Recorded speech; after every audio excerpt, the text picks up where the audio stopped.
Hey guys, tonight we begin with humanity's oldest friend and worst decision, alcohol. From ancient temples to medieval taverns, we've been finding creative ways to ruin mornings since civilization began. So before you get comfortable, take a moment to like the video and subscribe, but only if you genuinely enjoy what I do here. And let me know in the comments where you're tuning in from and what time it is for you. It's always fascinating to see who's joining us from around the world. Now, dim the lights, maybe turn on a fan for that soft background hum, and let's ease into tonight's journey together. Before civilization, before writing, before anyone figured out how to boil water without burning down the hut, someone accidentally invented getting drunk. It happened around 7000 BCE in Neolithic China, when a farmer left a pot filled with rice, honey, and fruit sitting around too long. The mixture fermented, as all neglected things do, and created a mysterious bubbling potion that smelled like both curiosity and regret. At some point, a human, possibly hungry, possibly stupid, definitely bored, decided to drink it. That moment, right there, was the dawn of human history. Not the invention of the wheel, not the discovery of fire, but the instant someone looked at a suspicious jar of spoiled fruit and said, "Yeah, I'll risk it." The first sip was confusing. The second felt amazing.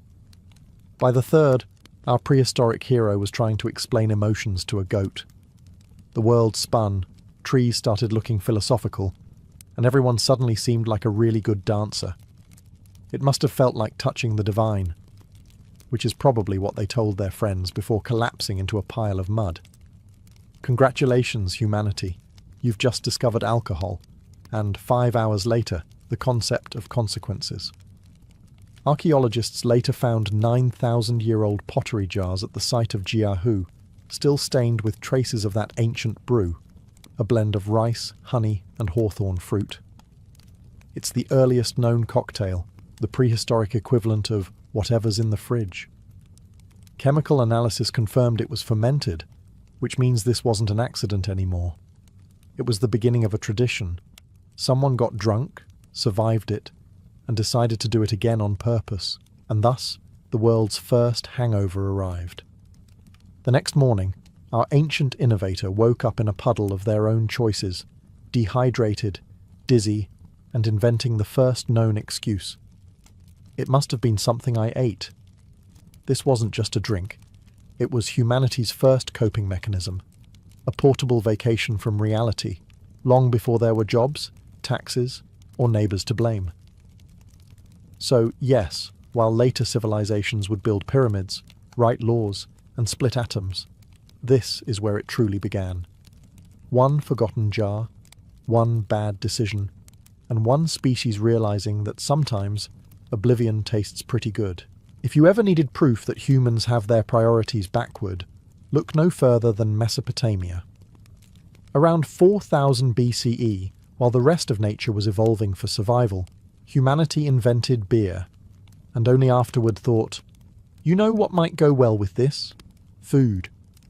Yes, beer came before bread. People were brewing barley long before they figured out how to bake it. Archaeologists found ancient tablets showing Sumerians joyfully drinking from large communal pots through straws, because even then, nobody wanted to share germs. These weren't small cups either. Imagine a group of adults hunched over what looks like a muddy punch bowl, sipping in silence and pretending it's a spiritual experience. That was civilization's first happy hour. The Sumerians didn't just drink beer. They built an entire belief system around it. They had a goddess of brewing named Ninkasi, because of course they did. Her hymn, yes, there's a hymn, doubles as a recipe for beer. It's probably the oldest surviving homebrew guide on Earth. Modern civilization began not with philosophy, but with a tipsy choir praising a divine bartender. Beer wasn't a luxury, it was essential infrastructure. Water in ancient Mesopotamia wasn't exactly safe. It was more of a health gamble. But beer, brewed and fermented, was purified by boiling and alcohol content. In other words, drinking beer wasn't irresponsible. It was the healthiest choice available. Imagine explaining that to your doctor today. Daily rations included beer for everyone. Workers, priests, even children. And it wasn't the fizzy golden stuff we know now. It was thick, sweet, and full of floating barley bits. Archaeologists describe it as nutrient-rich. Modern translation, drinkable oatmeal with a buzz. And yet, somehow, this murky brew fueled the world's first cities. People farmed, built temples, and wrote cuneiform tablets, all while maintaining a steady state of mild intoxication. Which explains why half of early Sumerian laws sound like they were written at closing time. So yes, beer built civilization. Not logic, not language, not ambition. Just a group of dehydrated farmers, solving the world's problems one foamy bowl at a time. If Mesopotamia invented beer, Egypt turned it into a lifestyle. By 3000 BCE, the Nile Valley had mastered the art of getting tipsy before lunch. Beer wasn't a treat, it was daily nutrition. It appeared at breakfast, prayer, wages, and funerals. Technically, you could live your entire life fueled by bread, onions, and beer, which explains why most ancient Egyptians looked both busy and perpetually tired. For the common people, beer was cheap and thick, more of a liquid porridge than a drink. It was brewed from barley and emmer wheat, sweetened with dates, and poured into clay jugs that probably hadn't been cleaned since the reign of the last guy. Still, it was safer than Nile water, which came with bonus parasites. The average peasant drank 2 to 3 litres a day, which means half of Egyptian civilization was built by people who were quietly buzzed. Even children drank it. Not because ancient Egypt was wild, but because sober hydration wasn't an option. When the water gives you dysentery, beer for breakfast starts to sound perfectly reasonable. Parents would fill clay cups for their kids and send them off to school like it was orange juice. And we wonder why math was invented elsewhere. The upper class, meanwhile, preferred wine, the official beverage of people who didn't do manual labour. Pharaohs imported it from Syria and Greece, stored it in ornate jars, and pretended it was a symbol of refinement instead of grape juice gone rogue. Cleopatra herself supposedly had her own vineyard, because ruling Egypt apparently required both charm and Cabernet. Temples brewed on an industrial scale. Workers who built the pyramids were paid in daily rations of bread and beer, meaning the most iconic monument on Earth was fueled by carbohydrates and mild inebriation. The afterlife even came stocked with it. Tomb paintings show servants pouring beer for the dead, ensuring eternal refreshment, and, presumably, eternal hangovers. So while Egypt gave us papyrus geometry and divine kingship, it also gave us something more relatable. The eternal truth that life is easier to endure when it's slightly blurry around the edges. While the Egyptians were drinking bread soup and calling it beer, the Chinese were doing something far more refined, or at least pretending to. Around 3000 BCE, early brewers in the Yellow River Valley began fermenting rice, millet, and fruit into beverages that actually tasted intentional. Archaeologists have found ornate bronze vessels coated in residue that once held early Chinese wine, proof that humanity's talent for turning dinner into liquid regret was now a global phenomenon. Unlike other cultures that stumbled into intoxication, the Chinese organized it. Fermentation wasn't a happy accident, it was chemistry with religious backing. Alcohol was considered a gift from the heavens, a bridge between mortals and their ancestors. Which is poetic until you remember that this bridge usually ended with someone singing off-key before passing out in a rice field. Drinking became central to ritual life. Kings and nobles hosted elaborate ceremonies where wine was offered to the spirits, and then immediately to themselves, just to make sure it was safe. Ancient texts mention officials who lost their positions for being too sober at court banquets. In other words, abstaining wasn't just uncool, it was politically risky. The Chinese didn't brew casually, they engineered it. They refined fermentation vessels, standardized recipes, and even documented alcohol etiquette. By the Shang dynasty, around 1600 BCE, court life was one long, well-funded tasting session. There were official drinking songs, drinking cups shaped like animals, and, inevitably, the first government warnings about excess.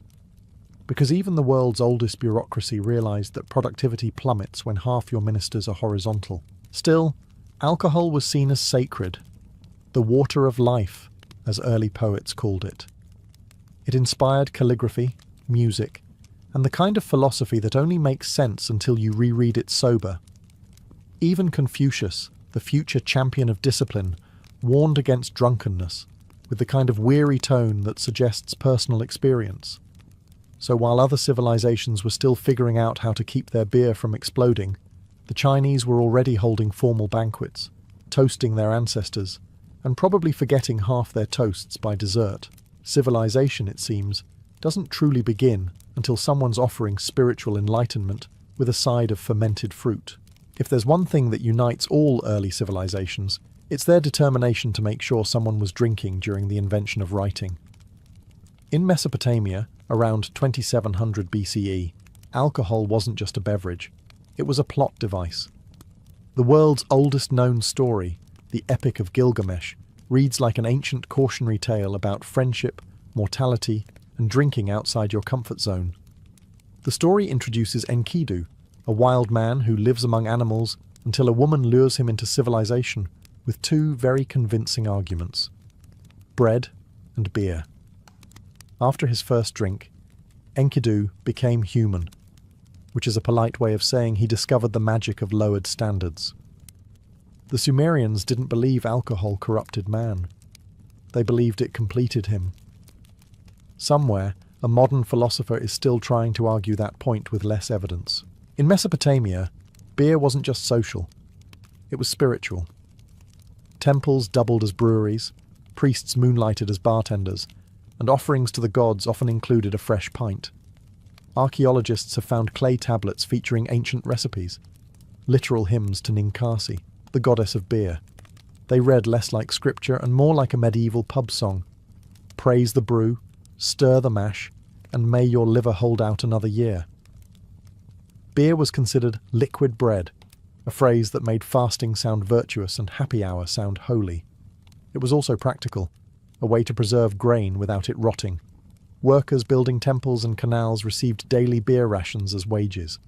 Somewhere between the fifth and sixth sip, civilization started to make sense, writing contracts, dividing labour, and occasionally passing out beside the ziggurat. The result? History's first bureaucracy fueled by barley. Accountants recorded beer rations, priests blessed the barrels, and poets immortalised the feeling of a good buzz. Ancient tablets even include complaints from workers about receiving weak beer. That's right. The world's first customer service feedback was a 4,000-year-old Yelp review about watered-down ale. So while philosophers would later debate the meaning of life, Mesopotamia had already found it. At the bottom of a communal beer pot, humanity's first epic didn't just celebrate heroism. It celebrated the universal truth that no great story ever started with a salad. If Mesopotamia drank for civilization and Egypt drank for religion, the Greeks drank for conversation, and sometimes to forget the conversation they just had. By 600 BCE, Greece had elevated alcohol from mere refreshment to a full-blown social institution. The symposium, a word that literally means drinking together, which, to be fair, is still a cornerstone of Western philosophy. A symposium wasn't a tavern or a frat party, though the line was thin. It was a structured drinking event with rules, music, poetry, and at least one person pretending to be profound. The guests reclined on couches, servants poured wine, and everyone discussed ethics until ethics stopped mattering. They even appointed a symposiarch, the designated adult whose job was to water down the wine, because Greek wine was so strong it could make a Spartan hug someone. And yes, they always watered it down. Mixing wine with water was the mark of civilization. Drinking it straight was considered barbaric, something Thracians did before invading your city. The Greeks genuinely believed that moderation separated man from beast, which is ironic, considering the average symposium ended with someone crying, singing, or waking up next to a broken lyre. The gods, of course, had their own drinking scene. Dionysus, god of wine and chaos, was the divine patron of both theatre and hangovers. His followers roamed the countryside, dancing, shouting, and making modern music festivals look like knitting clubs. To the Greeks, intoxication wasn't just indulgence, it was temporary madness blessed by heaven. Philosophers weren't immune either. Plato, in his dialogue Symposium, used drinking as a metaphor for love and divine truth, because apparently nothing says eternal wisdom like slurred metaphysics. One can imagine Socrates, cup in hand, insisting that virtue is knowledge, while everyone else debated whose cup that was. The Greeks did, however, give the world its first recorded hangover cure, eating cabbage before drinking. It didn't work, but it did confirm humanity's eternal optimism in the face of bad decisions. So yes, the Greeks mixed logic with wine, reason with chaos, and gave birth to Western philosophy between refills. Civilization had discovered something crucial. Deep thought is always easier when you can blame it on the alcohol. Every civilization has its party god, but the Greeks outdid everyone with Dionysus, the divine embodiment of wine, ecstasy, and poor impulse control. While other deities handed down moral codes or laws, Dionysus showed up barefoot with a bottle and said, "Let's feel something." His cult spread like spilled wine across the Mediterranean. Followers, mostly women called Maenads, abandoned their homes to join wild processions into the mountains. There, under the influence of fermented grape juice and divine enthusiasm, they sang, danced, and occasionally tore apart small animals, the ancient equivalent of festival chaos, but make it religious. To outsiders, this looked insane. To believers, it was transcendence. The Greeks saw drunkenness not as sin, but as a divine state, temporary madness that stripped away logic and let mortals glimpse the gods. In short, Dionysus was history's first spiritual excuse for bad decisions. His festivals, the Dionysia, were wild, joyful, and mandatory. They started as wine-soaked parades and ended up inventing theatre. Yes, Western drama literally began as a drinking festival. Tragedy and comedy were born in the same place. Someone once shouted, "Who drank all the amphorae?" Actors wore masks, choruses sang hymns, and playwrights competed for prizes, all while the audience maintained a polite level of intoxication that modern critics would call immersive participation. But Dionysus wasn't all party. His myths warned that rejecting joy was dangerous. King Pentheus tried to ban his cult, calling it indecent, which ended poorly when the Maenads, in a frenzy, mistook him for a lion and solved the problem violently. Moral of the story: never get between a Greek and their weekend plans. For the philosophers, Dionysus represented the chaos inside the human soul, the opposite of Apollo, god of order. Together, they symbolized the eternal tension between reason and instinct. Or, to put it less academically, the voice that says, "Be responsible," and the other that says, "One more won't hurt." In Dionysus, the Greeks found both creation and destruction, the bliss of losing control and the hangover that follows enlightenment. Civilization needed both gods, after all. Without Apollo, we'd have no structure. Without Dionysus, we'd have no stories worth telling. When it came to alcohol, the Romans didn't just drink. They industrialized it. If the Greeks drank for philosophy, the Romans drank for everything else: politics, religion, hygiene, and boredom. They had a saying, "In vino veritas," in wine there is truth, which probably explains why so many Roman truths ended with bad decisions and new emperors. Wine was the fuel of the empire. It flowed through aqueducts of social life, from the slums to the Senate. Everyone drank it: soldiers, farmers, slaves, emperors, even the gods in myth. It was so essential that soldiers received daily wine rations instead of water, which raises a few questions about Roman military strategy. Marching hundreds of miles through Gaul while mildly buzzed? Bold move, Caesar. Roman vineyards stretched across Europe, North Africa, and the Middle East. They cultivated hundreds of varieties, none of which were aged, filtered, or remotely pleasant. Ancient wine was syrupy, acidic, and often mixed with honey, herbs, seawater, or anything that might distract from the taste. Think less fine vintage, more liquid dare. At feasts, guests reclined on couches, surrounded by silver cups and regret. Servants poured endlessly while musicians played, and philosophers shouted half-coherent Latin about virtue. Drinking wasn't about taste, it was about status. The richer the Roman, the more bizarre the ingredients. Caligula supposedly mixed pearls into his wine to prove his wealth, or perhaps to explain why everyone looked terrified at dinner. Of course, there were attempts at moderation. The Stoics warned against excess, claiming self-control was the path to wisdom. But the Stoics were also the same people who lived under Nero, so one can forgive them for occasionally breaking their own rules. Public drunkenness wasn't condemned, it was expected. Poets wrote verses about hangovers, and even the gods drank heavily. Bacchus, the Roman version of Dionysus, had his own festivals so chaotic that the Senate eventually banned them. Naturally, that made them twice as popular. Rome built roads, aqueducts, and empires. But its true legacy might be social drinking. When the empire finally fell, it wasn't just to barbarians or politics. It was, at least partly, to the eternal Roman habit of raising a glass and saying, "We'll deal with it tomorrow." While the Greeks philosophized over wine and the Romans drowned in it, the Persians turned drinking into literature. They treated wine the way most people treat religion, with devotion, ritual, and the occasional public scandal. In ancient Achaemenid Persia, kings hosted banquets that could feed a small city. Herodotus claimed guests were expected to get drunk and then make important decisions, because, according to Persian logic, a plan tested while sober and intoxicated had double the integrity. A system that probably worked until someone suggested invading Greece after dessert. But the real poetry of wine came centuries later, under the Islamic Golden Age, when alcohol became a theological controversy with a side of irony. The Quran banned it, yet Persian poets couldn't stop writing about it. They called it the forbidden nectar, the ruby of the soul, liquid wisdom. Basically, the world's first creative loophole.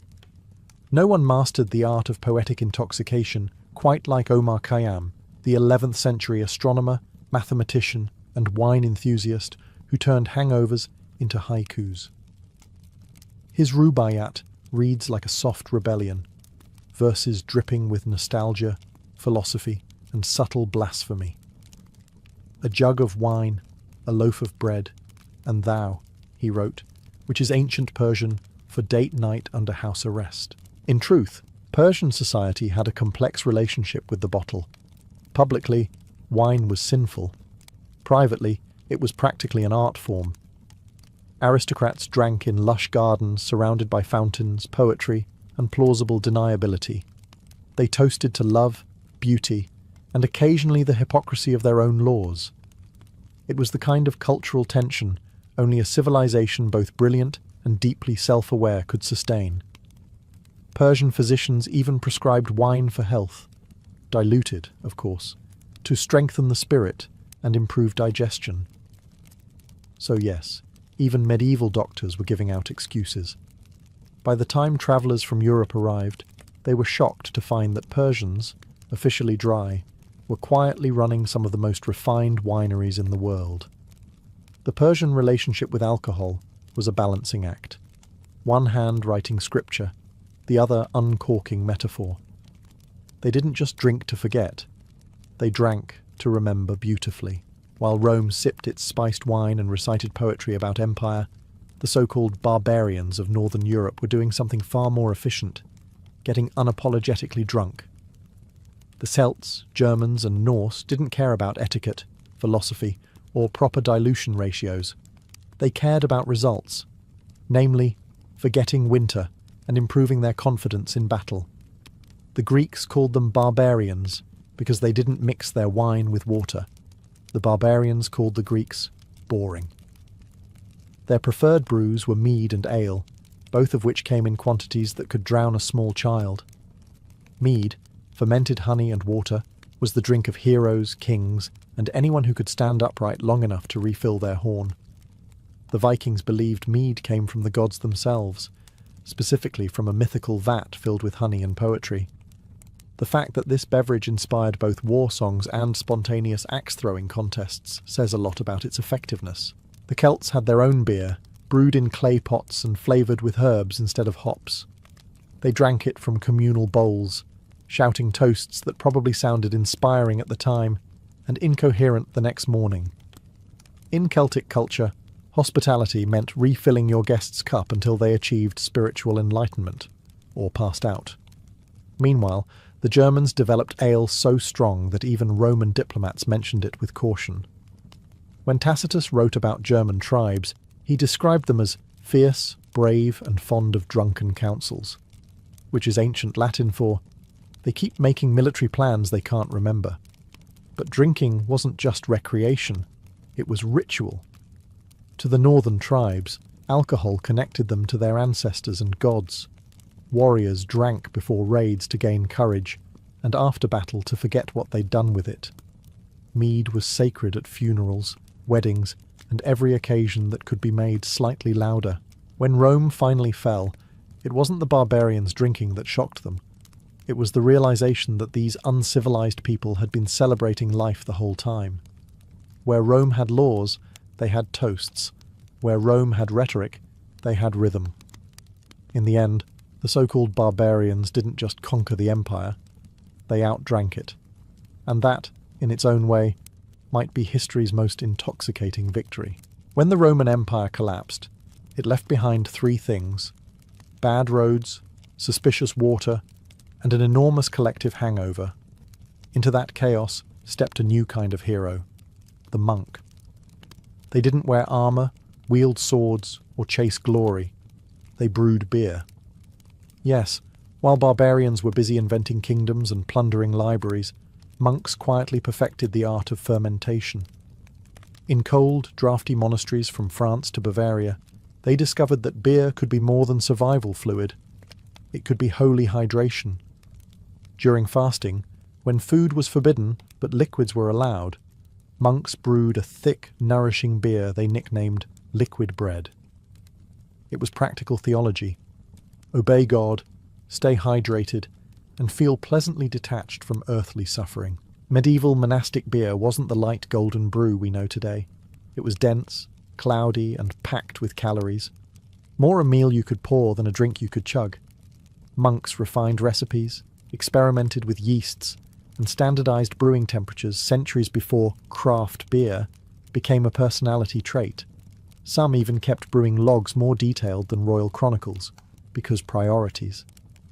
Every monastery had its own style. The Benedictines favoured malty sweetness, the Cistercians aimed for purity, and the Trappists perfected patience, the virtue most useful when your entire existence revolves around waiting for fermentation. Beer wasn't just sustenance, it was an economic engine.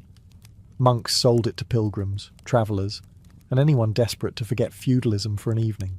The church tolerated this because, frankly, it worked. Beer was safer than water and kept the populace content. A mildly intoxicated peasantry was a peaceful one. And since monasteries controlled production, holiness stayed comfortably profitable. Some historians credit these monks with saving beer itself. Without their careful record-keeping, brewing might have vanished alongside Roman plumbing and dental hygiene. Instead, they turned it into a science. Today, when you crack open a Belgian ale, you're tasting the legacy of men who took vows of silence, and then invented a drink that made silence enjoyable. So while knights won glory and kings claimed crowns, monks won something more enduring: the eternal gratitude of anyone who's ever needed to make medieval life a little more bearable. While monks were brewing salvation one barrel at a time, everyone else in medieval Europe was simply trying to stay cheerful, or at least hydrated. Enter mead, the golden, honey-based ancestor of all comfort drinks. Before hops became fashionable, mead was the sweet, sticky drink of choice for kings, peasants, and anyone who needed to forget the weather for a few hours. Mead had ancient roots but found its true calling in the Dark Ages, when it shone like liquid sunlight in a world of mud and superstition. It was easy to make, just honey, water, and a bit of reckless optimism. Fermentation did the rest.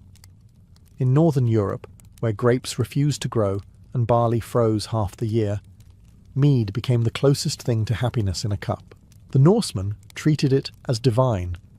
According to legend, the gods themselves drank from the mead of poetry, a celestial brew that granted wisdom, eloquence, and occasionally terrible singing. Viking skalds composed verses about it, which might explain why half their poetry reads like a drunk text carved into stone. A proper Viking feast wasn't measured by food, but by how many horns of mead you could survive before declaring eternal brotherhood with the furniture. Further south, mead became the wedding drink of choice. Newlyweds were given enough honey wine to last a moon's cycle, hence the term honeymoon, a romantic tradition that originally involved two people and one very long hangover. Peasants, meanwhile, made simpler versions with whatever honey they could find, sometimes spiced with herbs, sometimes with bugs. It wasn't glamorous, but it worked. After a day of field labour, a warm mug of mead could turn even feudalism into mild comedy. Monks brewed it too, because monks brewed everything. They used mead in medicine, in cooking, and, presumably, in diplomacy. It was sweet, shelf-stable, and easier to bless than wine. By the 13th century, mead began losing ground to beer and wine, but it never quite disappeared. It lingered, the quiet golden ghost of Europe's drinking past, a drink born of bees and boredom, reminding everyone that sometimes history doesn't advance. It just refills the cup. As medieval Europe perfected the art of drinking responsibly, never, the Islamic world was moving in the opposite direction, at least on paper. When Islam spread across the Middle East in the 7th century, it brought a clear message. Alcohol was haram, forbidden. In theory, that should have ended centuries of intoxication. In practice, it turned drinking into one of history's longest-running winks. Before Islam, the Arabian Peninsula already knew its liquors. The Bedouins brewed date wine, Persians loved their poetry and pomegranate cocktails, and everyone agreed that hangovers were universal. Then came the Prophet Muhammad, who outlawed alcohol not out of spite, but survival. Drunken camel races were ending poorly, and someone had to be the adult in the room. The early caliphs enforced sobriety with admirable effort, but the empire grew faster than its rules. From Spain to Persia, local customs proved resilient. Court poets kept writing suspiciously passionate odes to wine, which, they insisted, was a metaphor for divine love. Of course, that divine love also made you hiccup, sing, and confess things to total strangers. Nowhere was the contradiction more delicious than in Baghdad. By the 9th century, it was the centre of art, science, and polite disobedience. The Abbasid caliphs officially banned wine, but kept private gardens where fountains didn't always flow with water. The poet Abu Nuwas, Baghdad's most charming menace, filled entire volumes with verses about drinking under moonlight, lines so beautiful that religious scholars spent centuries arguing whether he was being spiritual or sarcastic. Meanwhile, physicians prescribed wine for digestive harmony, Sufis used intoxication as a metaphor for mystical union, and merchants quietly traded grapes behind mosques. The official stance was sobriety, the unofficial one was curiosity.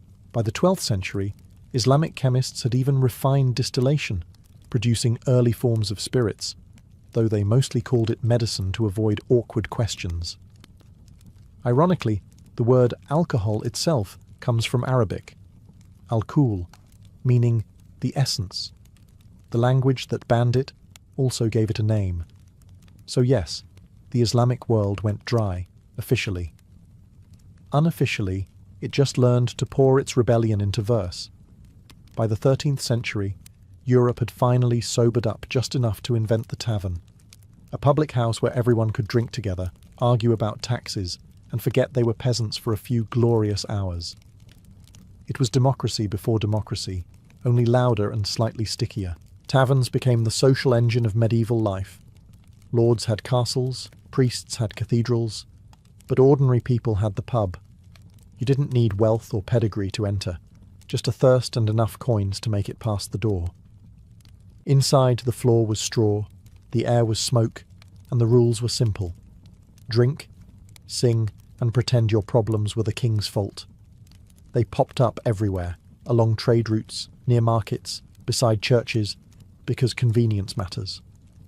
For travellers, taverns were lifesavers. For locals, they were therapy with a handle. It was the one place where a blacksmith could debate theology with a monk, a farmer could complain about rent to a knight, and everyone could agree the ale tasted better last week. Alewives, women who brewed and sold beer, ran many of these establishments.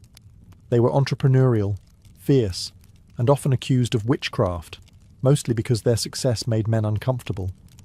Their trade signs, broomsticks, cats, and cauldrons, later inspired much of the witch imagery we know today. So yes, medieval feminism smelled faintly of hops. Taverns also became the birthplace of politics. Revolution doesn't start in palaces. It starts wherever someone's shouting, "You know what we should do," over a third mug of ale. From the peasant uprisings of England to the conspiracies that shaped Renaissance Italy, history's boldest ideas often began in places with questionable sanitation. Authorities hated taverns for exactly that reason. Kings feared sedition, priests feared sin, and innkeepers feared running out of beer. Still, taverns survived every crackdown, because shutting down drinking in the Middle Ages was like banning rain. It just moved locations. By the end of the 15th century, taverns weren't just hangouts. They were culture. They gave Europe its gossip, its folk songs, its revolutions, and perhaps most importantly, its first public bathrooms, of sorts. Civilization had finally created a place where everyone could gather, disagree, and stumble home together. By the late Middle Ages, Europe had spent the better part of a millennium drinking its way through disease, famine, and theology. When the Renaissance arrived, everyone simply traded mead for wine and called it progress.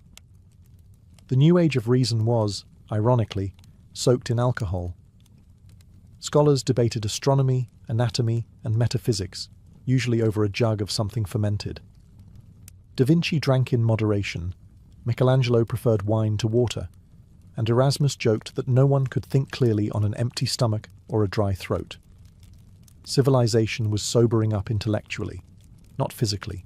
The printing press spread knowledge, but taverns spread opinions faster. Coffee houses hadn't arrived yet, so beer remained Europe's unofficial Wi-Fi. It connected merchants, artists, sailors, and anyone who could still afford a cup. New beverages were appearing too. Distilled spirits from alchemists' labs, sweet wines from the Mediterranean, and early tonics that claimed to cure everything except hangovers. The age of exploration also became the age of exporting alcoholism. European ships carried wine, rum, and brandy to every corner of the known world, ensuring that no civilization would ever again suffer the tragedy of sobriety. Colonial merchants made fortunes on sugar and spirits, and sailors drank enough rum to keep scurvy away, or at least not care about it. At home, drinking became social performance. Royal banquets featured fountains that flowed with wine, because nothing says divine right like sticky floors. Henry VIII brewed his own ale, proving you can dismantle a church and still be very committed to homebrewing. Meanwhile, peasants continued their eternal tradition, drinking the same weak ale and pretending not to notice that nothing had changed. By the 17th century, Europe stood on the edge of modernity, with printing, science, and political reform, but still firmly clutching its mug. The church had doctrines, the universities had logic, and the taverns had better attendance. It's tempting to think of alcohol as a side note to history, but it's closer to the soundtrack.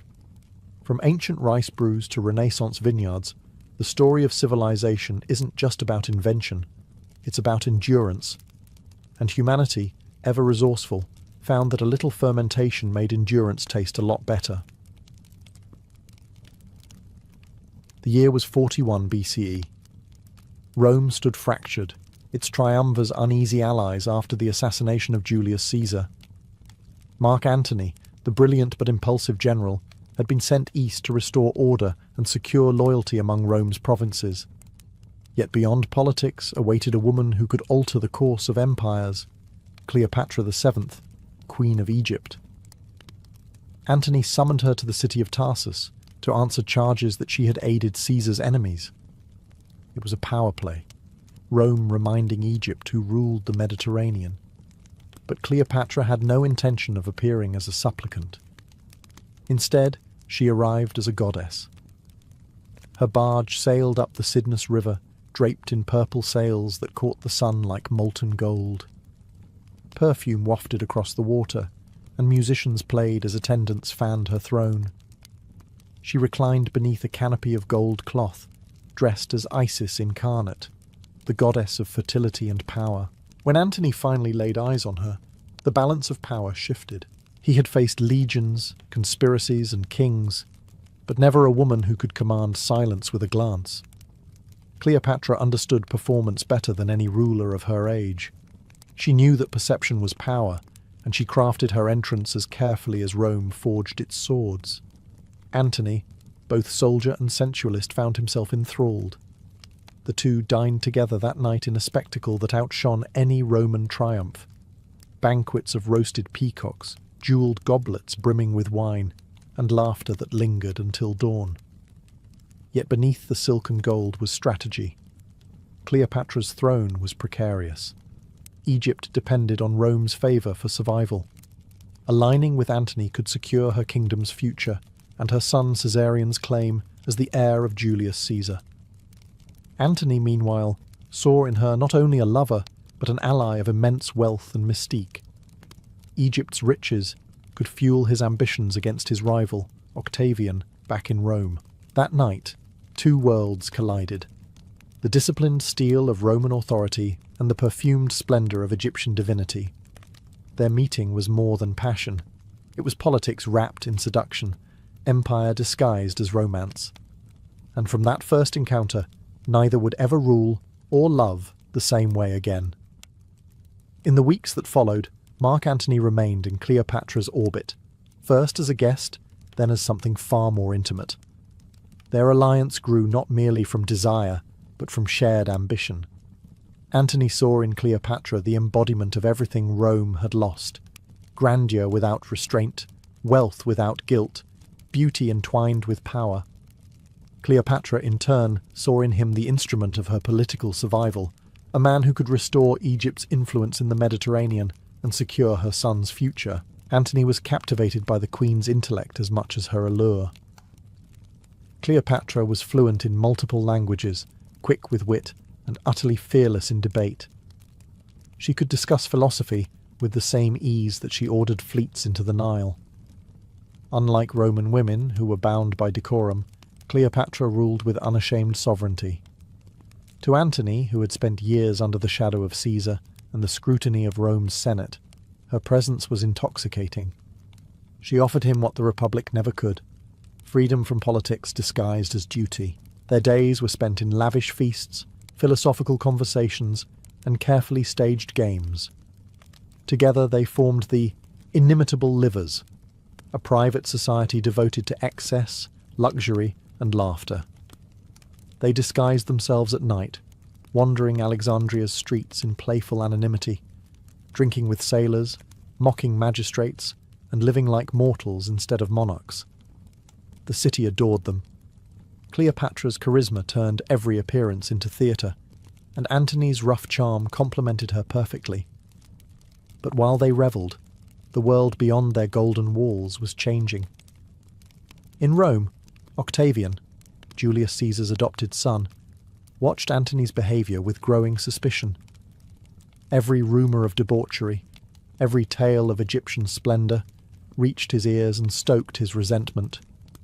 To Octavian, Antony was no longer a Roman hero, but a man seduced by an Eastern temptress, one who threatened the unity of the Republic itself. Still, Antony dismissed such whispers as envy.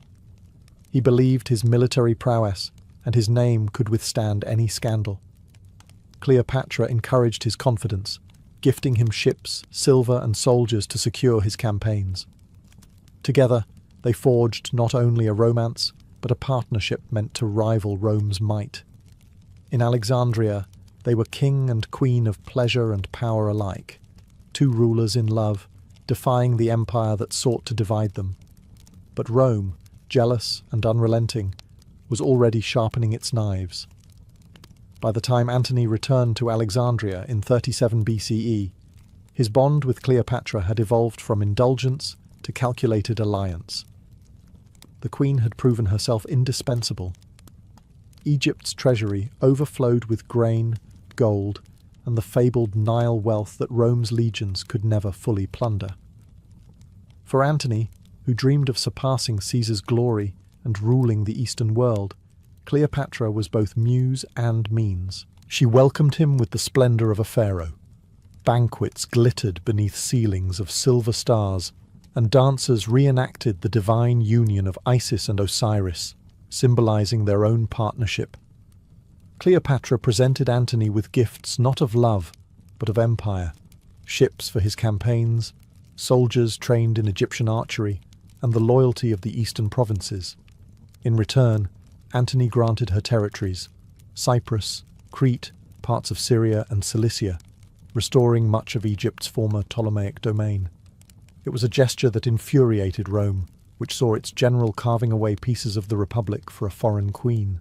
To their followers, however, Antony and Cleopatra appeared as divine counterparts, he as the new Dionysus, god of wine and conquest, she as Isis, the mother of kings. Together, they styled themselves rulers of the East, openly embracing the grandeur of monarchy that Rome pretended to despise but secretly envied. Antony's Roman discipline softened. He dressed in Eastern robes, adopted Egyptian rituals, and held court in the lavish palace overlooking the Nile. Cleopatra bore him twins, a boy and a girl named Alexander Helios and Cleopatra Selene, symbols of their union's divine legitimacy. Their births were celebrated as omens of a new dynasty that would unite East and West. Cleopatra saw in her children not just heirs, but living proof that her bloodline could outlast Rome's. Yet not everyone rejoiced. In the marble halls of the Senate, whispers turned to outrage. Antony's distribution of kingdoms to Cleopatra's children, the so-called donations of Alexandria, was viewed as treason. To the Romans, he was no longer a protector of their interests, but a man bewitched, handing the world's riches to an Egyptian seductress. In their palace, the lovers toasted to eternity beneath the fragrance of lotus and myrrh. But beyond the Nile, storm clouds gathered. Octavian's propaganda began to paint them as enemies of Roman virtue, a decadent queen and a fallen hero, daring to dream of empire in defiance of the Republic. As the years passed, Antony and Cleopatra built a world that seemed to float between myth and power, a realm of pleasure gilded by ambition. Alexandria became the beating heart of their empire, where politics was conducted in marble halls perfumed with incense, and feasts became councils of strategy. The queen's court shimmered with philosophers, engineers, and poets, each serving her vision of an Egypt reborn under divine rule. Antony, the hardened general who once commanded Rome's armies, found himself transformed. No longer bound by the Senate's scorn, he revelled in the Egyptian ideal of kingship, a god among men. He trained his legions by day and feasted by night, hosting spectacles that blurred the line between politics and performance. Cleopatra joined him in armour on parade, presenting herself as Isis beside her consort Dionysus. Together, they appeared before the crowds on golden thrones, uniting Roman strength and Egyptian divinity in a single image of unchallengeable majesty. Yet behind the music and the opulence, their empire teetered on peril.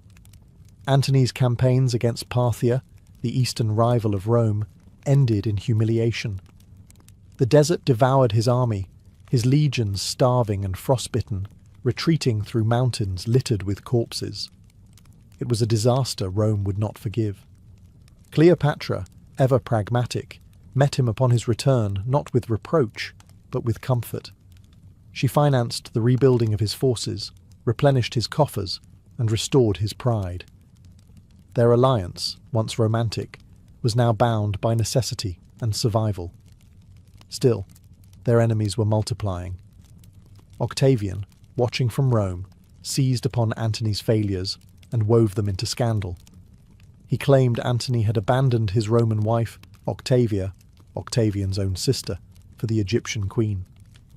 Rumours spread that Antony planned to move the capital from Rome to Alexandria and declare Cleopatra's son Caesarion the rightful heir of Julius Caesar.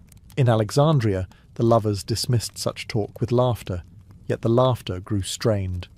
The world beyond their palace was no longer dazzled by their legend.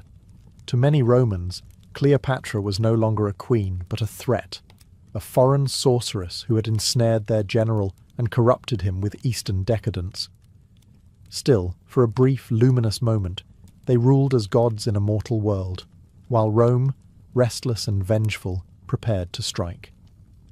By 33 BCE, the illusion of peace between Antony and Octavian had shattered completely. Their alliance, once bound by the memory of Julius Caesar, crumbled under jealousy, ambition, and fear. Octavian, now the political master of Rome, moved swiftly to turn the Republic against Antony and Cleopatra. He weaponized rumour with precision, transforming their romance into scandal, their grandeur into treason. He circulated tales of Cleopatra's sorcery, claiming she had bewitched Antony with foreign magic and reduced him to her puppet. Statues of the once great general were mocked in the streets, dressed in silk and gold to resemble an Eastern despot. Pamphlets accused him of giving away Roman provinces to Cleopatra's children and plotting to crown himself and her as rulers of the world. Octavian presented himself as Rome's saviour, promising to free the Republic from the enslavement of a queen. The Senate, hungry for an enemy to unite them, followed his lead. Antony, for his part, refused to bow. He still commanded vast armies in the east and the loyalty of seasoned legions who had fought beside him for years. But the damage to his reputation was done. In speeches and letters, Octavian painted him as a traitor who had traded Roman virtue for Egyptian decadence. Even Antony's friends in the Senate began to withdraw, fearful of sharing his fate. Cleopatra understood propaganda as well as any Roman. She urged Antony to act decisively, to strike before Octavian could consolidate his power. But Antony hesitated, torn between two worlds. The disciplined general Rome had made him and the god-king Egypt had turned him into. Their love, once their greatest strength, now divided him. Cleopatra's counsel was bold, but it came from the perspective of a monarch, not a statesman. She fought for dynasty, he fought for dignity. In 32 BCE, Octavian took the final step. He declared war, not on Antony directly, but on Cleopatra. It was a masterstroke. By making the Egyptian queen the enemy, he framed the conflict as one of civilization versus corruption. Rome would march not against one of its own, but against a foreign queen who had dared to seduce a Roman hero, and thus love itself became the battlefield. The lovers would stand together, knowing that to fight for one another now meant to fight against the greatest empire the world had ever known. As war loomed, Antony and Cleopatra gathered their forces in Greece. The year was 31 BCE, and the air was thick with tension and prophecy. Their combined armies were vast, hundreds of warships, tens of thousands of soldiers, and enough gold to fund a decade of conflict. Yet beneath the glitter of banners and bronze, unease lingered. The soldiers were loyal, but the cause was muddled. Were they fighting for Antony's honour, or for Cleopatra's crown? For Rome, or for love? Antony established his headquarters at Patrae, while Cleopatra arrived with her fleet, magnificent galleys adorned with purple sails and gilded prows. Her presence divided his officers. To some she was a symbol of divine fortune, to others a distraction that eroded Roman discipline. Commanders whispered that Antony had surrendered strategy to passion. Yet Cleopatra brought more than beauty. She brought money, provisions, and a fleet trained on the Nile, disciplined and fierce. Without her, Antony's campaign would have starved before it began. Their enemies, led by Octavian and his brilliant Admiral Agrippa, advanced methodically. Agrippa seized key ports along the western coast, cutting Antony's supply lines and isolating his fleet. Antony's officers urged him to fight on land, where his legions held the advantage. But Cleopatra, wary of another desert disaster, insisted on a naval battle. She believed her fleet's size and the favourable winds of the Ionian Sea would turn the tide. Antony, ever torn between love and logic, agreed. The lovers spent their final days before battle together in a tense stillness, half strategy, half farewell. Cleopatra tried to mask her fear behind regal poise, while Antony, weary and uncertain, sought omens that refused to favour him. The priest's readings were grim, the stars indifferent. When dawn broke over the Gulf of Actium, the sea shimmered like a mirror of fate. Antony's ships, massive but unwieldy, faced Octavian's smaller, more agile fleet. Cleopatra's flagship gleamed at the centre, a beacon of gold amid the mist. On shore, thousands of soldiers watched, waiting for victory, or for the end of everything they served. It was not merely a battle between two armies. It was the reckoning of two worlds, Roman order against Egyptian splendour, discipline against desire. And before the sun would set, love itself would be tested by fire and iron. On the 2nd of September, 31 BCE, the dawn over the Gulf of Actium glowed red, an omen the Egyptians read with dread. Cleopatra's fleet glittered with golden prows and purple sails, while Antony's warships formed a massive semicircle across the calm sea. On the opposite side, Octavian's Admiral Agrippa commanded leaner, faster vessels, perfectly suited for manoeuvre and discipline. The world's greatest powers faced each other across the water, and history itself seemed to hold its breath. The first clash came with the roar of rams striking hulls and the hiss of flaming arrows cutting the air. Antony's ships, though powerful, were heavy and slow. Agrippa's forces danced around them like hornets, burning sails and piercing decks. The chaos grew, smoke turning the bright day into a choking twilight. Amid the din, Cleopatra's flagship waited behind Antony's line, its golden canopy trembling with the wind. Then, at the height of confusion, Cleopatra made her move. Seeing the tide turning against them, or perhaps fearing capture, she raised her sails and steered south toward open water. Whether it was panic, strategy, or prearranged escape, no one can say. But Antony, upon seeing her banner retreat, abandoned command. He leapt into a small vessel and followed her, leaving his fleet leaderless. The sight of their commander fleeing shattered the morale of his men. Roman discipline crumbled into chaos. Ships burned, crews surrendered, and the sea became a graveyard of broken oars and corpses. Agrippa's fleet surged forward, crushing what remained. By nightfall, the battle was over. Rome had triumphed. When Antony finally reached Cleopatra's ship, the two met in silence. The victory banquets of Alexandria, the music, the laughter, all seemed like relics from another life. Their empire of love had turned to ash. Cleopatra tried to console him, but Antony's eyes were hollow. He had been a soldier all his life, and he knew what defeat meant: dishonour, exile, and the slow erasure of his name from history. Together, they sailed back to Egypt under a sky devoid of stars. The sea that had once carried their triumphs now bore only ruin. Actium had not merely ended a battle, it had broken the spell that had once bound love and empire together. When Antony and Cleopatra returned to Alexandria after Actium, their once mighty empire was a shadow of its former glory. The city that had once celebrated their splendour now trembled with uncertainty. The merchants whispered, the nobles watched, and the priests prayed. But all could feel it. Rome was coming. Still, within the marble halls of the palace, the lovers refused to yield to despair. Cleopatra filled the courts with music and incense, determined to maintain the illusion of power, even as the world collapsed around them. Antony, once the Lion of Rome, was broken. He rarely appeared in public, choosing instead to train what troops remained with grim determination. He still had the loyalty of a few thousand men, but his spirit was fading. Cleopatra tried to rekindle his strength, reminding him of his victories, of his name, of his legend, but Antony knew that Octavian's shadow stretched too far to escape. In his heart, He understood that their story was nearing its end. Cleopatra, however, was not done fighting. She began secret negotiations with Octavian, sending emissaries bearing gold and promises. Her message was simple. Egypt would surrender peacefully if her children and throne were spared. She hoped to save her dynasty, even if her love could not be saved. Octavian, cold and deliberate, listened. He admired her intellect, but distrusted her motives. To him, Cleopatra was not a queen, but a symbol, a serpent to be displayed, not reasoned with. Antony soon learned of these secret talks.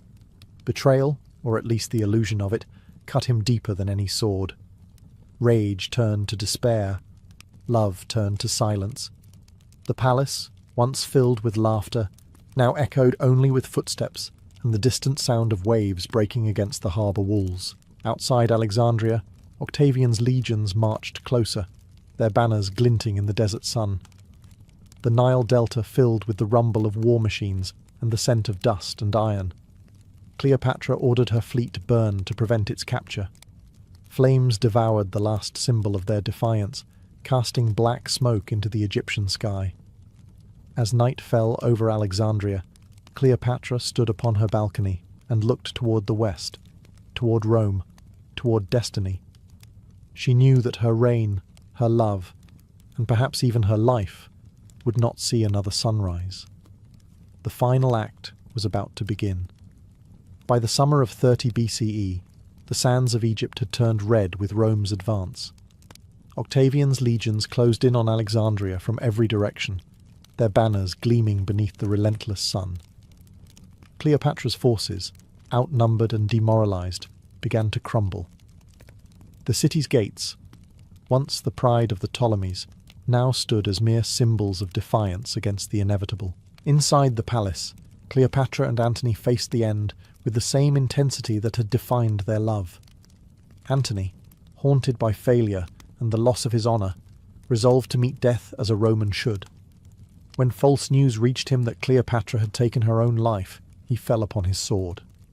As he bled out, servants rushed to tell him the truth, that the queen still lived. Mortally wounded, Antony demanded to be taken to her. They carried him to Cleopatra's hidden chamber, where she had taken refuge in her mausoleum, a glittering tomb she had built for herself long before defeat. As he was lifted through a window, bleeding and pale, Cleopatra held him in her arms. He died there, whispering her name, the last word of a soldier who had conquered half the world but been conquered by love. Octavian entered Alexandria soon after. He found Cleopatra in mourning but still regal, draped in gold and defiance. He promised her safety, intending to parade her in chains through the streets of Rome as a living trophy of his triumph. But Cleopatra, the last pharaoh of Egypt, would not be humiliated.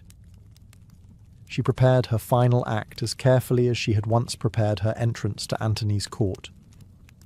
On the 12th of August, she adorned herself in royal robes and seated herself upon her throne one last time. At her feet lay a basket of figs, harmless to the eye, deadly within. Concealed among them was the asp, the sacred serpent of Egypt, symbol of divine royalty and death. As it bit her, Cleopatra remained silent, her face serene. She died as she had lived, on her own terms, between history and myth.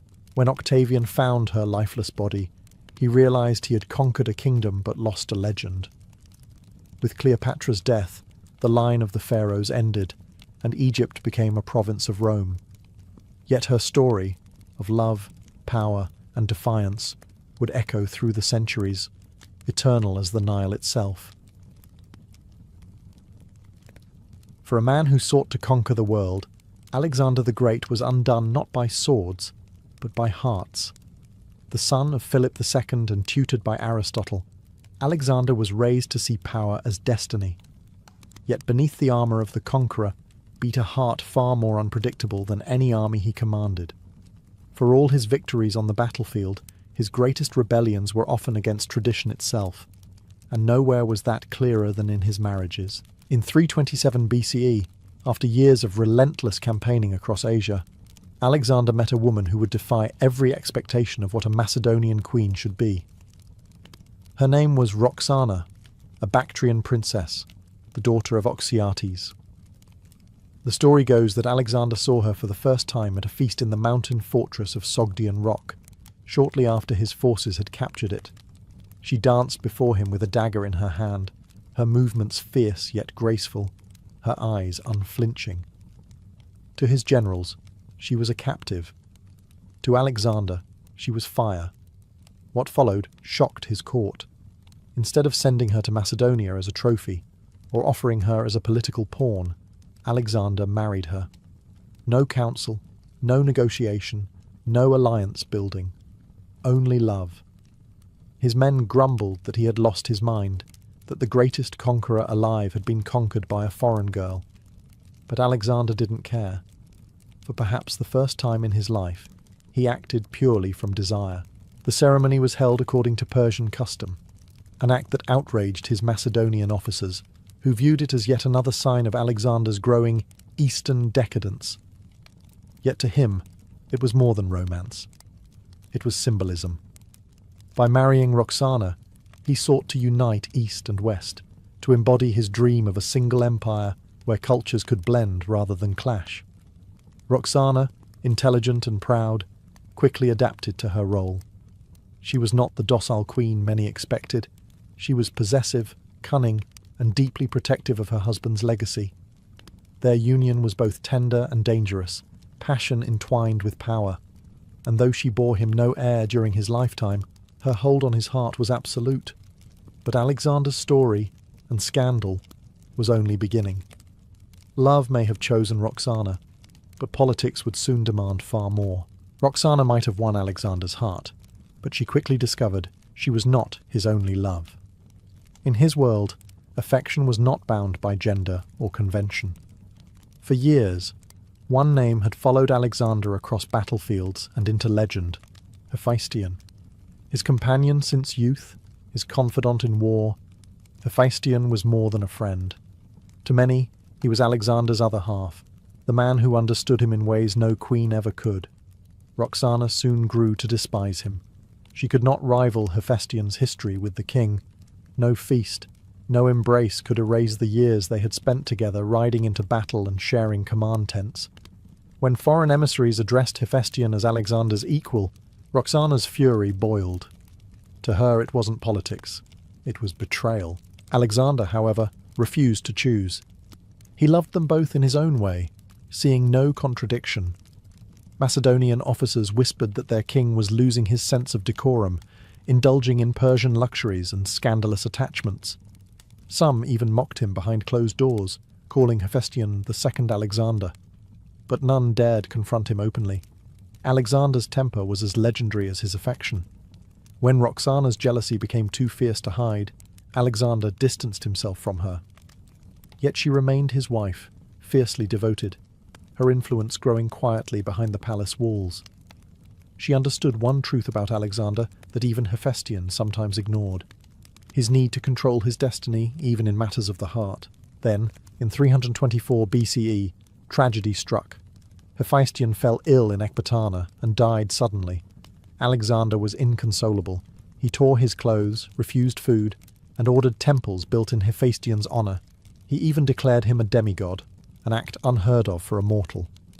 The court stood in stunned silence, realizing that no one, not even Roxana, had ever commanded such devotion from him. For Roxana, Hephaestion's death brought a twisted relief, but it also left her husband hollow. She had won the war of jealousy, but at the cost of his soul. In the days that followed, Alexander wandered the palace like a ghost. The man who had conquered the world now faced a kingdom he could not subdue: grief.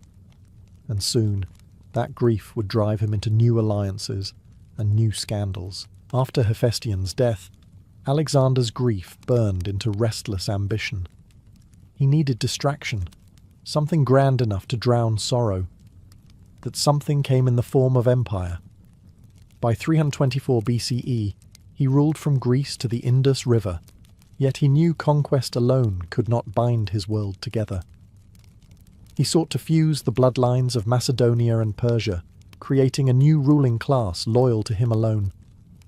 And as with all of Alexander's visions, it began with a marriage. At Susa, the Persian ceremonial capital, he staged a spectacle the world had never seen. 90 of his leading officers were to wed noble Persian women in a mass ceremony designed to symbolize unity between East and West.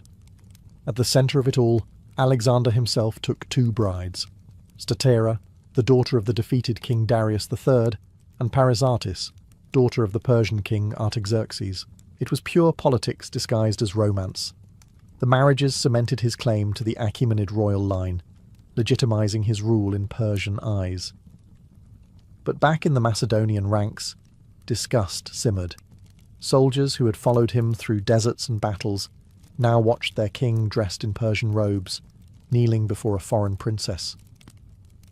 To them, it was betrayal. A man once hailed as the defender of Greece now looked like the heir of Persia. Roxana, still queen in name, was not invited to the ceremony. Her jealousy was volcanic. She had risked everything to be Alexander's chosen, and now she was overshadowed by royal brides with higher birth and political significance. But she knew her husband well. Power moved him more than passion ever could. She remained in the shadows, calculating, silent, waiting for her moment. For Alexander, however, the union was more than symbolic.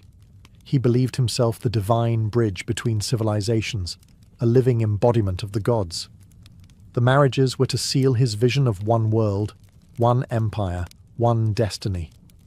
Yet even as he stood among garlands and incense, clasping the hands of Darius's daughter, murmurs of discontent echoed through his court. Macedonian officers muttered that their king was lost, no longer one of them, but a Persian in spirit. Alexander didn't care. He had wedded not just women, but entire nations. But love, power, and legacy rarely share the same bed. The weddings at Susa were meant to unify Alexander's empire, but they fractured his army instead. To the Macedonians who had marched with him from Pella, their king's new Persian identity was a bitter insult. He now wore flowing robes, demanded prostration before his throne, and spoke of himself not merely as a king, but as a living god. What had begun as admiration for their leader was slowly turning into quiet resentment. At the victory feasts, Persian nobles sat beside Macedonian officers as equals, an unthinkable sight to men who had spent years shedding blood to defeat them. Alexander's vision of cultural fusion sounded noble in theory, but in practice, it felt like betrayal. The soldiers began to whisper that their king had gone mad, that he cared more for the Persians he conquered than for the men who followed him. The real scandal came when Alexander publicly kissed one of his Persian companions, Bagoas, during a festival in front of his entire court. The gesture stunned the Macedonians. To them, such open affection between men, especially from their king, was a humiliation. Bagoas had once been a favourite of Darius III, and now he had become Alexander's. The symbolism was too much to bear. The Macedonian lion had inherited not only Persia's empire, but its courtiers and their vices. Some officers tried to remind Alexander who he was, a Greek king, not an Eastern despot. But Alexander had long since stopped listening. He surrounded himself with flatterers and mystics who called him the son of Zeus Ammon, destined to rule as a god among men. Those who resisted his transformation often met grim fates. Clytus the Black, one of his oldest companions, was slain by Alexander's own hand after daring to criticize him during a drunken quarrel. By the time the army reached Babylon, the divide was complete. The soldiers worshipped their general, but no longer understood their king. To them, he was lost, consumed by Persian luxury, blinded by love and ambition. But Alexander saw something they could not. An empire bound not by swords, but by marriage, ritual, and faith. His vision was magnificent, terrifying, and utterly his own, and it was about to consume him. Roxana's silence after the Susa weddings was not forgiveness. It was calculation. She had watched Alexander take 2 Persian princesses as wives before the eyes of the world, and though she smiled for ceremony, her fury ran deep. She had once been the only woman in his life, the symbol of his love beyond politics. Now she was a shadow beside two royal brides with greater lineage and richer dowries. But Roxana was not a woman who accepted defeat quietly. While Alexander celebrated unity, Roxana studied survival. She knew that in this new empire of blended cultures, the most dangerous battles were fought in the bedroom, not the battlefield. Her rival, Statera, the daughter of Darius, was a symbol of Persia's royal bloodline, a woman whose very existence legitimized Alexander's rule. Roxana understood what that meant.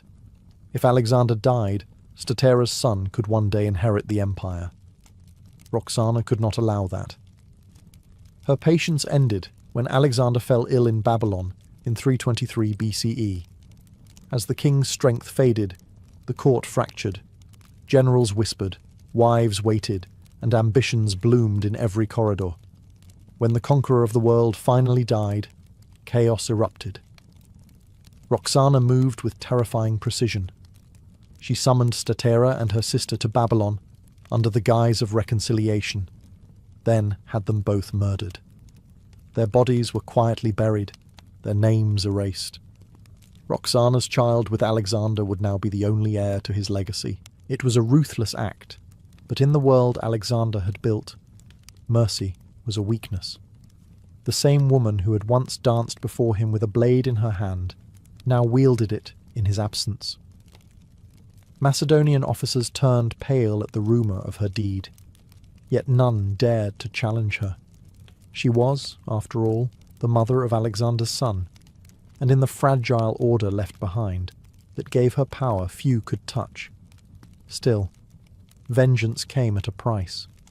Roxana gained an empire's throne, but lost the love that had once defined her. In her attempt to protect her place in history, she became the very thing she had once feared, a pawn of politics, a queen surrounded by ghosts. Alexander had conquered nations. Roxana conquered the aftermath. The empire Alexander left behind was as vast as it was unstable, stitched together by blood, ambition, and love gone wrong. After his death, the so-called successors, his generals, tore the world apart in their struggle for power. But amid this chaos, one haunting reminder of his vision remained: the widows of Susa. The grand marriages that had once symbolized unity were now cursed relics. Most of the Macedonian officers abandoned their Persian wives the moment Alexander's body grew cold. They saw the unions for what they had always been: political theatre. The grand dream of fusion between East and West dissolved into resentment and betrayal. For every Persian woman left behind, there was a Macedonian general eager to forget the experiment. Statera, Alexander's Persian bride, was already dead, slain by Roxana's jealousy. But whispers of her ghost spread among the Persian court. Some said her spirit wandered the palace corridors of Babylon, mourning the husband who had wed her for an empire rather than for love. Her death became legend. The first blood spilled in the disintegration of Alexander's dream. Roxana, now mother of the king's only legitimate heir, Alexander IV, found herself surrounded by vultures. Generals who had once bowed to her husband now looked at her child as a pawn, a symbol to legitimize their own power grabs. She remained guarded, sharp, and ruthlessly aware that the world her husband built was turning against itself. In the east, Persian nobles lamented the loss of the Achaemenid line. To them, Alexander's marriages had been a blasphemy, a Greek conqueror trying to wear their crown. In the west, Macedonian veterans scoffed that their king had gone native, calling his Persian weddings the final proof of his corruption. The empire he had married together now divorced itself along the same cultural lines he had tried to erase. The ghosts of Susa were not just the abandoned wives or the murdered princesses. They were the dying echoes of Alexander's impossible dream. His attempt to unite hearts and empires had failed. What remained was grief, betrayal, and the slow unravelling of everything he had once held sacred. After Alexander's death, Roxana became both queen and prisoner, a woman trapped in the empire her husband had built, but could no longer hold together. Her only protection was the child she carried, Alexander's son, the infant who would be known as Alexander IV. That child was her crown, her shield, and her curse. Every general in the fractured empire saw him as a tool, the key to legitimacy in a world now ruled by ambition and steel. Roxana fled Babylon under the protection of Perdiccas, Alexander's trusted lieutenant who claimed to guard the royal family. But loyalty in this new world was as fragile as glass. The generals, Ptolemy in Egypt, Antigonus in Asia, Cassander in Macedonia, were carving up the empire piece by piece. None of them feared Roxana. They feared the name her child bore. The boy represented unity, something none of them could allow to survive. Still, Roxana played her part shrewdly. She projected the image of a grieving widow, meek and loyal, while quietly manoeuvring behind the scenes. She reminded those around her that her son was not just a prince. He was the living blood of Alexander the Great, born of both Macedonian and Persian lines. It was a story she wielded like a weapon, invoking the memory of the man no one dared openly betray. But time was cruel. The world had no place for a child king or a queen without an army. Perdiccas was soon murdered, and with his death, Roxana lost her last true ally. She and her son were taken to Macedonia, placed under the protection of Cassander, a man whose smile concealed the patience of a serpent. For years, Roxana kept the boy hidden, teaching him tales of his father's greatness, whispering that one day he would reclaim his birthright. Yet deep down, she knew the truth. Alexander's empire was dead, and so was the dream that had once bound it. By the time her son reached adolescence, Cassander no longer needed symbols. Quietly, efficiently, he ended the last chapter of Alexander's bloodline.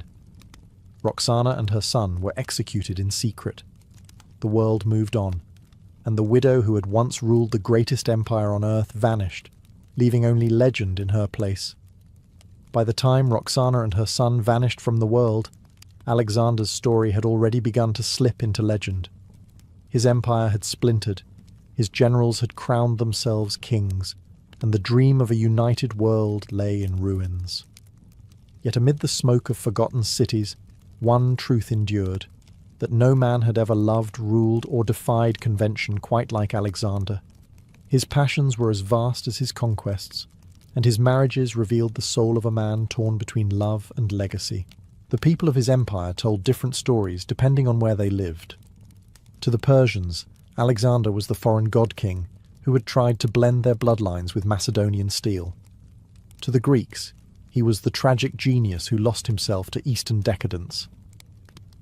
And to his soldiers, the men who had followed him through deserts and across the Hindu Kush, he was something far stranger, a man too human to be a god, yet too godlike to be fully human.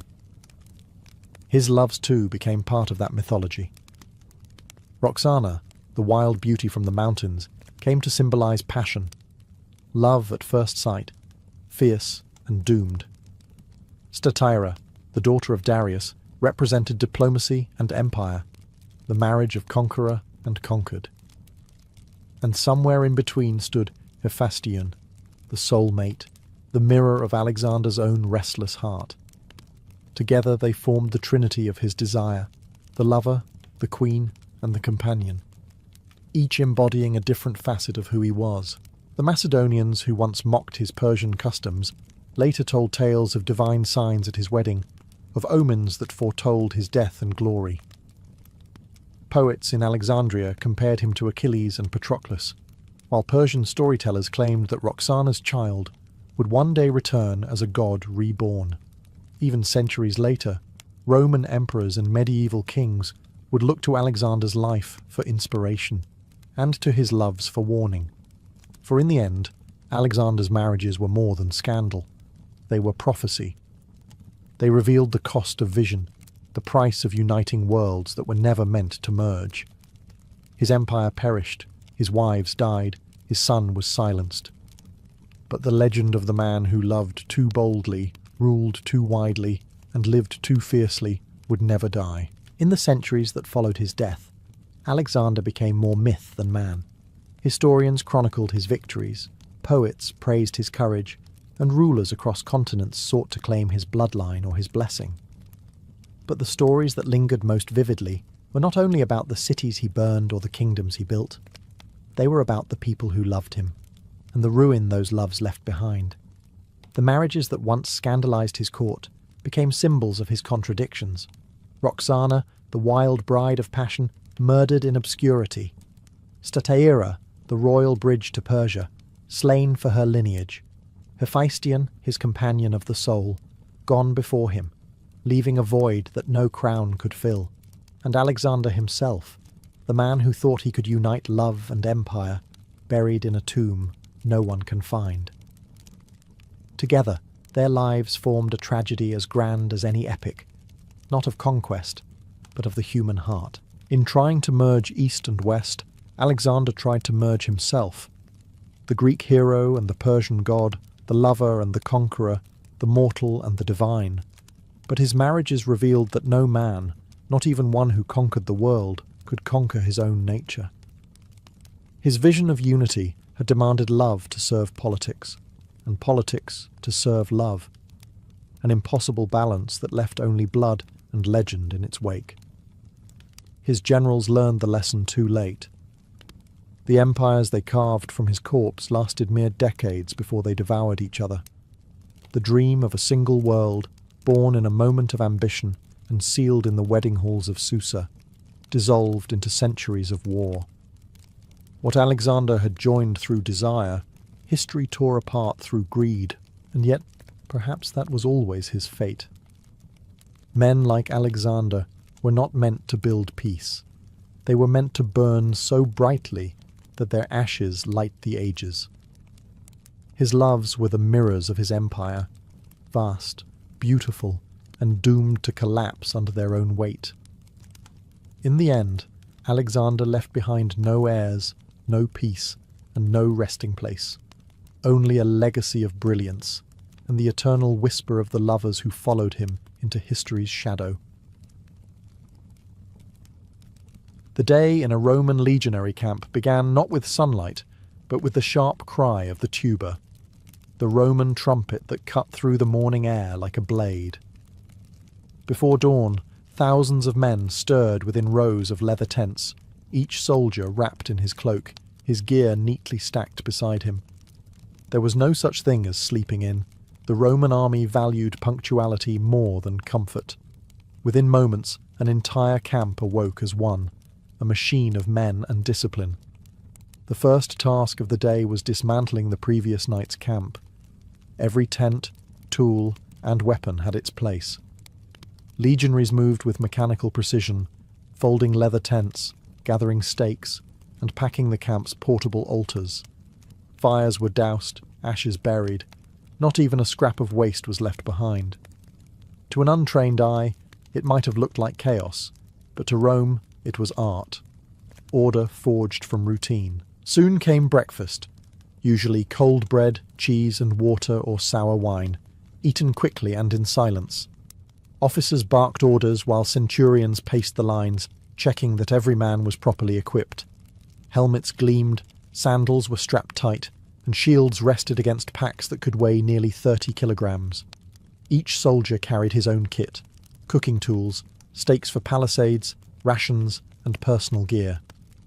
Rome didn't rely on servants. The legionary was the army. Then came the march. The cornice blew another signal, and like clockwork, the legions fell into formation. The standard-bearers raised the eagles high, and the column began to move, thousands of iron-clad feet striking the earth in unison. Dust rose, birds scattered, and the sound of marching boots rolled across the land like thunder. They would walk for miles before stopping, the empire's unstoppable tide inching forward one measured step at a time. Yet before nightfall, they would build again. A new fortress rising from the ground with the same precision as the last. Every camp, every trench, every wall was part of the rhythm of empire. This was the secret of Rome's strength, not just its swords, but its discipline. Even at dawn, when the world still slept, the legions were already at work, turning wilderness into civilization, one trumpet call at a time. Once the last trumpet call faded, the march began, not in chaos, but in flawless precision. A Roman legion on the move was the most disciplined sight the ancient world had ever seen. Tens of thousands of men, each carrying nearly half their body weight in armour and gear, moved in tight formation along roads carved by their own hands. The columns stretched for miles, but every step, every pause, and every command followed the same rhythm, as if the entire army shared one heartbeat.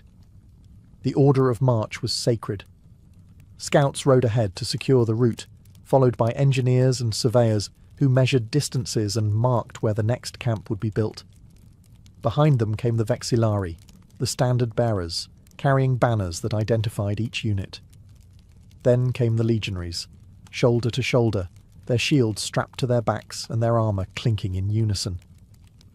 The sound was hypnotic: iron, dust, and determination. Each man carried his world with him, his sarcina, the marching pack that contained tools, rations, spare sandals, stakes for palisades, a cooking pot, and a few personal tokens. The soldiers called themselves Muli Mariani, Marius's mules, after the general who had once reformed the legions to carry their own burdens. They grumbled, but they carried on. Complaining was allowed, stopping was not. Centurions marched at the edges of the column, their vine staffs ready to strike at anyone who broke formation. Discipline was absolute. If a soldier dropped out without permission, he risked lashes or worse. The Romans believed that fear and pride kept men in line, and both were present in abundance. The heat of the day brought exhaustion. Dust stuck to sweat, and armour bit into shoulders. Yet the legions marched relentlessly, often covering 20 miles before noon. To them, hardship was routine. Comfort was weakness. Even the generals, including Caesar himself, often walked beside their men, showing that Rome's greatness was built not by nobles, but by endurance. When the day's journey ended, no rest awaited them. The second trumpet would sound soon, the signal that marked the next stage of their endless ritual. For Roman soldiers, the march was never over. Each day ended where the next fortress began. As the day's march drew to a close, the legions halted at the signal of the trumpet. But their work was far from over. The moment a suitable spot was chosen, ideally a flat area near water and away from ambush points, the Roman army transformed from a marching column into an army of engineers. Every evening, they built an entire fortified camp from scratch. The Praefectus Castrorum, camp prefect, and his surveyors began the process. Using wooden staffs, measuring cords, and a device called the groma, they laid out the precise dimensions of the camp. Every camp followed the same pattern, regardless of terrain or distance marched that day. The Romans could take a patch of wilderness and turn it into a miniature city in less than a few hours. Legionaries dropped their heavy packs, picked up shovels, axes and pickaxes, and began to dig. Ditches were carved in perfect rectangles, usually 2 meters deep, surrounding the camp like a moat. The earth from the trenches was piled inward to form a rampart, the foundation of the vallum, or defensive wall. Wooden stakes were driven in to create a palisade, sharp as spears, ready to repel attackers. Every man had his duty. The engineers oversaw construction, the legionaries dug and hammered, and the centurions roamed the site like hawks, ensuring the walls were straight and the work relentless. Even exhausted from the day's march, no soldier dared slack off. Discipline was survival. A careless hand could doom thousands if an enemy struck by night. Inside the walls, order ruled. Streets were marked out in perfect right angles, with the main road, the Via Principalis, dividing the camp. The general's tent stood at the centre, surrounded by headquarters, armories and granaries. Each cohort had its designated space, every tent lined up as neatly as a row of tiles. When the final stake was hammered and the trench completed, the tuba sounded again. The men exhaled, not in rest, but in readiness. Fires were lit, guards posted, and sentries took their stations. From above, a Roman camp glowed like a pattern of stars, geometry forged in discipline and iron. Every night they built safety with their own hands. Every dawn they would tear it down again. As twilight settled, the newly built fortress pulsed with order and routine. Within the freshly dug walls of the camp, there was no confusion, only purpose. Every street, tent, and pathway had meaning, laid out with mathematical precision. The Romans did not merely camp, they constructed civilization wherever they stopped. At the very centre stood the praetorium, the commander's tent. It was larger than any other, marked by standards fluttering in the evening breeze. Here, the general would plan the next day's march, issue orders, and dine surrounded by his officers. Maps were spread across wooden tables, candles flickered against bronze armour, and decisions that would shape empires were made over bread and wine. Around the praetorium lay the administrative heart of the camp, the Principia, where records were kept, pay distributed, and messages received. It also served as a shrine for the legion standards, sacred emblems that soldiers swore to defend with their lives. Losing a standard was considered worse than death. Regaining one could redeem an entire legion's honour. To one side stood the Questorium, a guarded area holding the army's supplies, food, weapons, siege tools, and the treasury. Every item was counted, sealed, and recorded. The Romans understood that war was not won by swords alone, but by logistics. Grain and discipline were as vital as courage and steel. Farther out, rows of leather tents filled the camp, perfectly aligned like the streets of a city. Each contubernium, a group of 8 soldiers, shared one tent and a small cooking area. Here, men joked, argued, and mended gear. The smell of wood smoke and boiled lentils drifted through the air. Laughter mixed with the clang of armour being repaired and the rhythmic scrape of whetstones on blades. Evening meals were humble. Barley porridge, cheese, dried meat, and watered wine. Yet for men who had marched for miles and dug for hours, it was a feast. Centurions walked the lines, ensuring discipline, while engineers checked fortifications.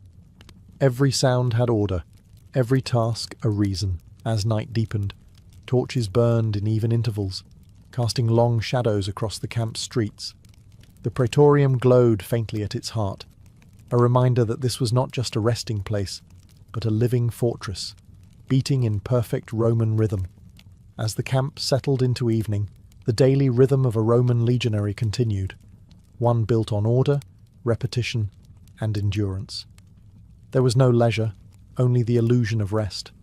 Every action, even the simplest, had its place within the structure of military discipline. After constructing the fortifications, soldiers turned to maintenance. Armour had to be polished, weapons sharpened, and shields inspected for cracks. Neglect was not tolerated. Rust and dull edges could mean death in battle.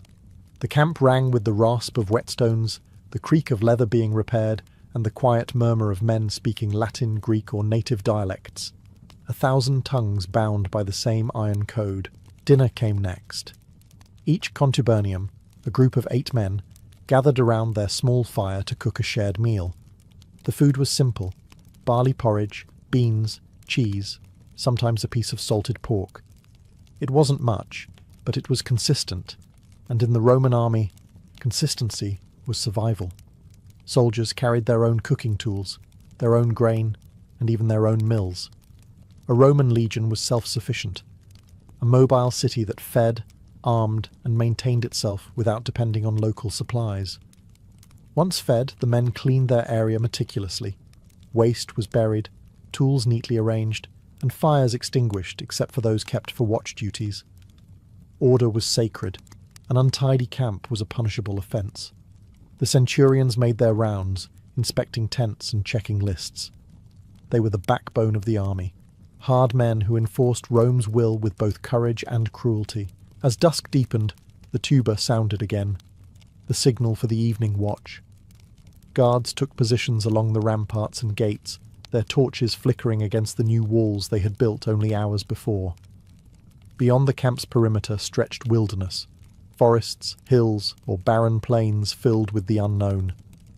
Inside, all was control. Outside, chaos waited. before sleep, prayers were offered. Some soldiers whispered to Mars for strength, others to household gods far from home. Then came silence, a heavy, disciplined stillness broken only by footsteps of sentries and the distant hoot of owls. For the legionary, peace was not the absence of war. It was the brief calm between trumpet calls. As darkness blanketed the camp, the illusion of rest gave way to vigilance.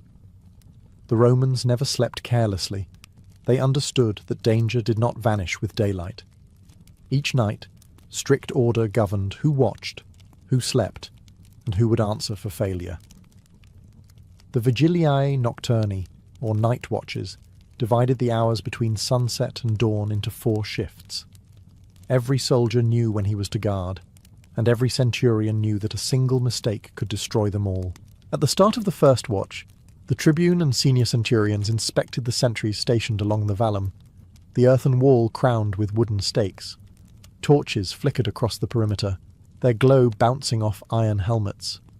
Sentries stood at regular intervals, peering into the night beyond the trench.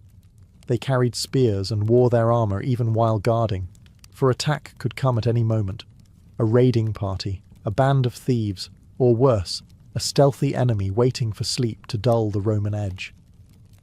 Each guard shift lasted roughly 3 hours, marked by the rhythmic sound of the bucina, the curved horn that signalled the change of watch. When one guard's duty ended, another replaced him seamlessly.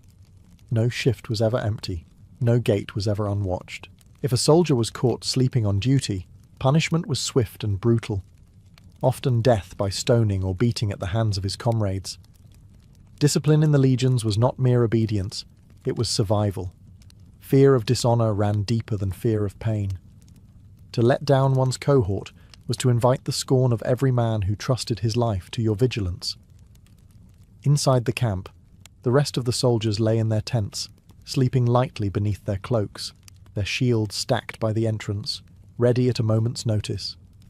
Even in slumber, a Roman legion was a weapon poised to strike. Occasionally, officers made silent rounds to ensure order was maintained. A single shout, "Signa ferte!" to arms, could rouse the entire camp in minutes. Outside the palisade, the world was silent. The faint rustle of wind through trees, the crackle of torches, the metallic breath of soldiers standing watch. Within that disciplined darkness, Rome's true strength revealed itself. Not in conquest, but in control. Before dawn, the camp stirred once again to the sound of the tuba. To the legionary, morning meant movement, and movement meant dismantling everything he had built the night before. Rest was temporary. Permanence belonged only to Rome itself. Within minutes, thousands of men were awake, rolling up cloaks, stamping out dying embers, and collapsing tents with practiced efficiency. Every tent and stake had its exact place, and each man knew his part. 8 soldiers to a tent, each responsible for one section of the contubernium. Some folded the leather coverings, others packed the wooden poles or gathered the cooking tools. Nothing was left behind, not even the ashes from last night's fires. The Romans prided themselves on leaving no trace of their presence except the straight line of a road and the echo of discipline. As the sky lightened, the quaestors oversaw the packing of supplies, food rations, siege equipment, and the portable altars used for daily sacrifices. The camp prefect checked the walls one last time before giving the signal to strike them down. In less than an hour, the fortress that had guarded 10,000 men vanished, its walls reduced to piles of earth, its gates taken apart plank by plank. The legions formed up once more, armour gleaming with dew, shields strapped to their backs, tools hanging from belts. Every soldier's pack weighed nearly 30 kilograms, a burden carried without complaint. The centurions inspected their ranks, ensuring not a single helmet strap or sandal was out of order. Perfection wasn't vanity, it was survival. Before marching, the augur performed a short ritual, reading the omens, the flight of birds, the shape of the smoke from the morning fires. The soldiers watched in silence. To defy an omen was to risk disaster, to follow it was to honour the gods of war. Only when the priest nodded did the trumpet sound again, and then, With the rising sun glinting off bronze and iron, the column began to move. Dust rose from the earth as the legions left behind another invisible city, a fortress that had existed for one night only. For the Roman soldier, the pattern never changed. Build, rest, dismantle, march. Their days were endless repetition, their purpose eternal. Once the camp was dismantled, the army began its daily pilgrimage through empire, a moving city of discipline, sweat, and iron. The morning air was sharp, filled with the sounds of clinking armor and the rhythmic thud of sandals on packed earth. The legions marched in perfect formation, each man keeping pace to the beat of the cornice's horn. To watch them move was to see order made flesh, an army so precise that even nature seemed to step aside. At the front rode the scouts and engineers, clearing obstacles and marking the route. Behind them came the standard-bearers, holding the sacred eagles high. Each banner fluttered with pride, the embodiment of Rome's soul. The legionaries followed, divided by cohort, their red cloaks swaying in the wind. Every few miles trumpets blared, signals to rest, adjust formation, or resume the march. The Roman army didn't wander, it measured the world in footsteps. Every man carried not only weapons, but civilization itself. Roads were carved as they advanced, ditches filled, and bridges built where none existed. To follow a Roman legion was to follow progress, for in their wake came trade, law, and the Latin tongue. Villages trembled as they passed, not just from fear, but from awe. Rome's power was not in brutality alone, but in the precision of her soldiers, who could fight like wolves and build like gods. The pace was relentless. A full day's march could cover up to 20 miles beneath the sun, armor heating like an oven. The dust clung to sweat, and every breath tasted of metal and earth. Yet the men never faltered. Centurions barked commands, striking laggards with their vine staffs. To fall behind was humiliation. To endure was honor. Occasionally the column crossed rivers, their engineers throwing up bridges from timber and rope in a matter of hours. Even the smallest delay was unacceptable. Rome's armies did not wait. They made the world move for them. By late afternoon the horizon shimmered with heat. The men's shadows grew long and fatigue set in. But the order never broke. The tuba would soon sound again, not to rest, but to build. For wherever they stopped, Rome would rise anew from the dust, one fortress at a time. As the sun dipped below the horizon, the Roman legions prepared for the cycle to begin again. The day might have ended, but the machine of empire did not rest. When the order came to halt, the engineers rode ahead to mark the next camp's perimeter, driving stakes into the ground and planting flags to designate where each cohort would stand. Behind them, the soldiers arrived in waves, weary, sweating, silent, and once more began their nightly ritual of creation. The land itself bent to Roman design. Trenches were dug, ramparts raised, palisades hammered together in rhythmic unity. Fires flickered along the perimeter, their glow spreading across the plain like molten gold. The legionaries worked swiftly, almost mechanically. They had done this so many times that even exhaustion could not slow them. It was muscle memory, a civilization's heartbeat echoing through the hands of men. By nightfall, the new fortress was complete, perfectly measured, fortified, and alive.